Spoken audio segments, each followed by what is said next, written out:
कसे आहात सगळे मजेत ना। मी रोहिणी स्वागत करते तुमचं आपल्या चॅनलमध्ये। तर आज मी ना तुमच्याशी माझं जे नॉर्मल रूटीन असते ते शेअर करणार आहे। आणि तसं तर मी 5:30ला उठले, पण थोडंफार टायमिंग इकडे तिकडे होतो। चला तर मग व्हिडिओला सुरुवात करूया। तर पहिले ना मी आंघोळ करून घेते आणि मगच बाकीचं काय आवरायचं असेल आवरते, कारण आरू उठल्यानंतर मला कुठल्याच गोष्टीला वेळ भेटत नाही। सारखं त्याच्या मागे तयारी वगैरे करून आहे ना लगेचच कपडे धुवायला बसते। सकाळी लवकर कपडे धुतले म्हणजे कुठे ते संध्याकाळपर्यंत वाळतात, कारण सध्या आहे ना पावसाचं वातावरण खूप जास्त आहे म्हणून कपडे वाळतच नाही। तर कपडे धुत असताना आहे ना जास्त पाण्याचा आवाज येऊ नये म्हणून मी ना ओढणी घेते किंवा एखादी मोठा कपडा असेल त्याला पहिले धुवून घेते आणि त्यानंतर अशा प्रकारे ना नळाला अडकवून देते आणि ना पाण्याचा जास्त आवाज येत नाही आणि कामं पण होतात लवकर। आणि काल आहे ना इकडे खूप जास्त पाऊस झाला म्हणून कपडे ना वाळलेच नव्हते, म्हणून आता आहे ना ओले कपडे सगळे काढून घेते आणि घरात टाकते त्यांना। आणि जे धुतलेले कपडे ना ते आता टाकून घेते। झाडायचं जर म्हटलं तर या वेळेला गाड्या लावलेल्या असतात, त्याच्यामुळे गाड्या नंतर निघाल्यानंतर परत ती गाड्यांची घाण निघते वगैरे, चिखल होतो। सध्या पावसामुळे खूप जास्त चिखल होतोय म्हणून मी ना सगळ्या गाड्या वगैरे निघाल्यानंतरच आहे ना सगळं हे क्लीन करून घेते। त्यानंतर जे ओले कपडे ना ते असं घरात हँगरला टांगून देते। खूप मोठं आहे हँगर, त्याच्यामुळे इथे मावून जातात आमचे कपडे। आणि घरात आहे ना मी दोरी बांधण्यासाठी जागा शोधते, पण मग ते घरात आहे ना खिळा ठोकायला नको वाटतं। तसं आमचे घर मालक कधी काही म्हणत नाही, पण ते नवं घर आहे त्याच्यामुळे आपल्यालाच ते व्यवस्थित वाटत नाही घरात खिळे ठोकायला, म्हणून थोडंफार जे कपडे असतात आमचे इथे ॲडजस्ट होऊन जातात। हे ना तुम्हाला थोडा अंधार वाटत असेल कारण मी ना लाईट लावला नाही, आणि लाईट लावलं तर आरू लगेचच उठून जातो म्हणून। किचनमध्ये सगळ्यात पहिले आल्यानंतर मी फ्रीजमधून दूध काढून घेते। आणि हे ना एक काल दुपारचं होतं आणि एक काल संध्याकाळी आणलेलं दूध होतं। दोघं दुधांना ना मी रात्री तापवून ठेवलेलं होतं म्हणून त्यांची आता साय काढून घेते। लगेचच तापवून घेते कारण मी ना चहा घेत नाही, त्याच्यामुळे दूधच घेते, म्हणजे दूध पण तापवणं होतं आणि माझ्यासाठी पण होऊन जातं। काल आहे ना बाजारात गेलो होतो कामानिमित्ताने, पण लसूण संपलेला होता म्हणून येताना लसूण पण आणला। पण हा लसूण आहे ना थोडा ओला होता, तर मी ना त्याला अगोदर दुसऱ्या चाळणीमध्ये ठेवलेला होता, पण मग तिथेही त्याला थोडंसं वास आल्यासारखं झालं म्हणून मी ना त्याला अशा मोठ्या चाळणीमध्ये ना असं पसरवून ठेवते, जेणेकरून त्याला हवा लागत राहील। आमच्या घरात ना भाज्यांना लसूण थोडा जास्त लागतो म्हणून मी ना जास्तीच्या प्रमाणात आणून ठेवते। दूध गरम होतोय तोपर्यंत आहे ना पीठ मळून घेते। आणि हा जो मेजरिंग कप आहे पिठामध्ये ठेवलेला, तर ते ना 3 कप घेते आणि एका कपामध्ये ना 2 पोळ्या होतात, म्हणजे अशा 6 पोळ्या होतात आम्हाला। तुम्ही म्हणाल 3 जण आहे तर 6 पोळ्या कशा, आरू तर लहान आहे, तर माझ्या 2, आरूच्या पप्पांच्या 2 आणि आरूची 1, तर एक्स्ट्रा मी 1 ठेवते कारण आरू ना संध्याकाळी जेवतो वगैरे म्हणून। पीठ मळून झालं आणि त्या साईडचं दूध आहे ना तापलेलं नव्हतं म्हणून मी ना त्याच्यावर लक्ष ठेवण्यासाठी उभं राहूनच दूध बिस्किट खात होते। तर आमचा स्टूल होता एक छोटा, पण आम्ही नाशिकला असताना तो तुटला म्हणून मी तिकडेच तो भंगारमध्ये दिला। आम्हाला घ्यायचा आहे पण सध्या आम्हाला जसा पाहिजे तसा भेटत नाहीये। त्यानंतर लगेचच आहे ना भाजीची तयारी करून घेते। तर आज मला आहे ना गिलक्याची भाजी बनवायची, त्याच्यासाठी ना मी इथे मुगाची डाळ आहे ना ती भिजत घालते थोडी।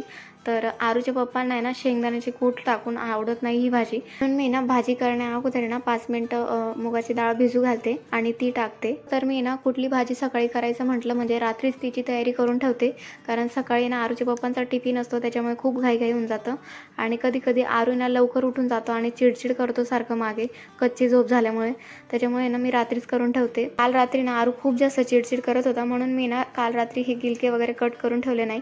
जर रात्री भाजी आपण कट करून ठेवल्या ना तर सकाळी खूप जास्त इझी जातं काम करायला। साईडने ना भाजी टाकून दिली आणि ह्या साईडने ना लगेचच चपात्या करून घेते। नेहमी ना चपात्या करताना ना मी असं ॲप्रन घालून घेते, कारण चपात्या करताना ना माझं पोटाजवळ खूप जास्त खराब होतं। आणि ही जी खोळपाट खालची चटई आहे ती ना मी घरीच विणून घेतलेली आहे, तर याच्यामध्ये ना गोल पण येते, तर लवकरच मला ती पण विणायची आहे।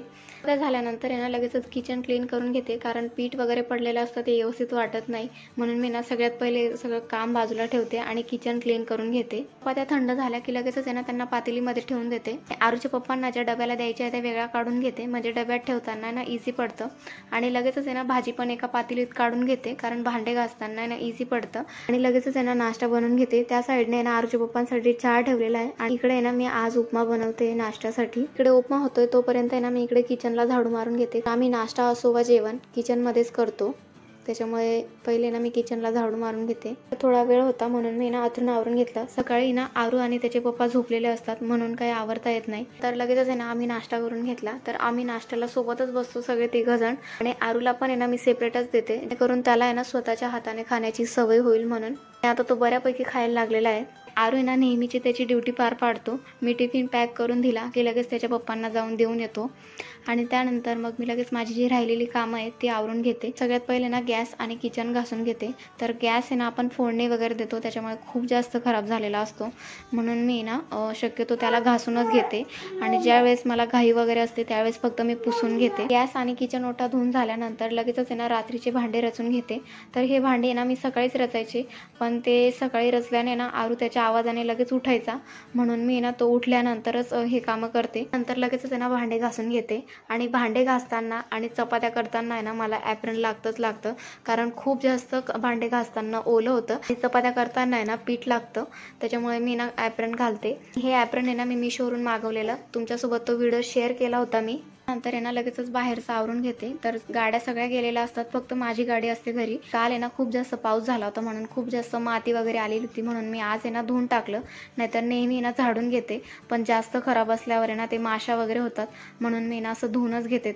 आणि बाहेरचं धुताना आहे ना मी या डब्यानेच धुते. मला माहीत नाही याला काय म्हणतात. याच्यात पाणी घेऊन जर धुतलं ना तर मला फक्त हे 2 डबे लागतात आणि नळी जर लावली तर मग खूप जास्त पाणी लागतं, म्हणून मला ज्या वेळेस पण ओटा धुवायचा असला ना मी या डब्यातच पाणी घेते आणि धुवून काढते. सगळं ठुगडा होता आणि मी इकडे ओटा धुत होते आणि बाहेर तर चिखल झालेला होता, म्हणून आरची ना चिखलात खेळायची मजाच होती. पण मी पहिले त्याची ना आंघोळ घालून दिली आणि टपात बसवून दिलं त्याला. आणि आता आहे ना माझे शूज आहे ना खूप जास्त खराब झाले होते, म्हणून मी इकडे धुवून घेते. नंतर आहे ना आरूची तयारी करून दिली मी. आणि आरू आहे ना केस विंचरताना अजिबात सरळ बसत नाही, मला आजपर्यंत कळालं नाही. सारखं इकडे मान तिकडं मान, नुसतं मान फिरवतो. तिचे पप्पा असले की बरोबर तयारी करून घेतो, पण मी करायला लागले की असं काय करतो काय माहिती. त्यापैकी मी इकडे शूज धुवून वाळवायला ठेवले आणि सकाळी एवढं कडकडीचं ऊन होतं आणि एवढ्यात पावसाचं झालं. असो, आज झाडाला फुलं बघा किती आलेली होती. रूममधला पसारा आवरायचा राहिलेला होता, तो आवरून घेते. सगळ्यात पहिले ना बेडशीट झटकून घेते. तर मी ना आठवड्यातनं 2 ते 3 वेळेस बदलत असते बेडशीट. तर कालच मी बदललेली होती, तर आज आहे ना झटकून परत 30 टाकून घेते. आणि ही जी गादीची खोळ आहे ना ती घरीच केलेली मी मशीनवर, आणि ते खोळला साडी ना मला आमच्या सिन्नरच्या मावशी आहेत त्यांनी दिलेली होती, कारण माझ्याजवळ साड्या नाहीत एवढ्या, मी डेली यूजला वापरतच नाही, आणि ज्या आहेत त्या कार्यक्रमांसाठी वगैरेच्या आहेत, मी डेली वापरत नाही साड्या, त्याच्यामुळे माझ्याजवळ नाहीच, म्हणून मी ना ही साडी मावशींकडून घेतली होती. त्यातलं सगळं आवरून झाल्यानंतर लगेचच झाडू मारून घेतला. घर झाडून घेतल्यानंतर ना मी असं झाडूला आहे ना लायझॉल टाकून क्लीन करून घेते. आठवड्यातनं 2दा तरी मी हे असं करते, कारण आपण आहे ना झाडूला सकाळ संध्याकाळ वापरत असतो, त्याच्यामुळे ना त्याच्यात पण बरीचशी घाण साचते. आणि हा माझ्याजवळचा झाडू आहे तो आहे प्लास्टिकचा. त्यानंतर आहे ना मी फरशी पुसून घेतली. तर सकाळी लवकर उठायला लागल्यापासून आहे ना असं असतं माझं डेली रुटीन. तर आता वाजले शार्प 11 वाजले. तर तुम्हाला कसं वाटलं मला कमेंट करून नक्की सांगा. आणि चॅनलवर जर नवीन असाल तर लाईक शेअर सबस्क्राईब नक्की करा. भेटूया अशाच एका नवीन व्हिडिओमध्ये. तोपर्यंत take care and bye bye.